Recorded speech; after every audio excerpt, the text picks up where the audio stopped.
গ্রাম্য স্বাদের অনন্য লোভনীয়তা, মাটির ঘ্রাণে ভরা ধনিয়া পাতা আর চোলায় পোড়া মাছ, এই দুয়ের মিলনে তৈরি হয় এক অপূর্ব স্বাদের খাবার।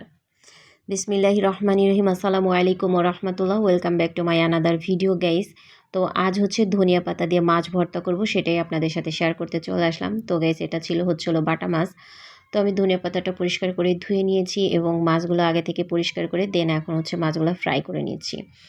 তো গাইস, মাছগুলো ফ্রাই হয়ে গেলে এরপরে হলো আমি পেঁয়াজ, রসুন, মরিচ আমি হালকা একটু টেলে নিব। এটা পুরো ব্রাউন করা যাবে না, হ্যাঁ, যাতে এটার কাঁচা ভাবটা একটু চলে যায়। তো এরপরে পেঁয়াজ মরিচ ভাজা হয়ে গেলে আমি ধনিয়া পাতাটাও হালকা একটু ভেজে নেব, যাতে এর গায়ে যে পানিটা আছে জাস্ট পানিটা টানিয়ে নেব। পুরাটা আমি ধনিয়া পাতা সিদ্ধ করব না।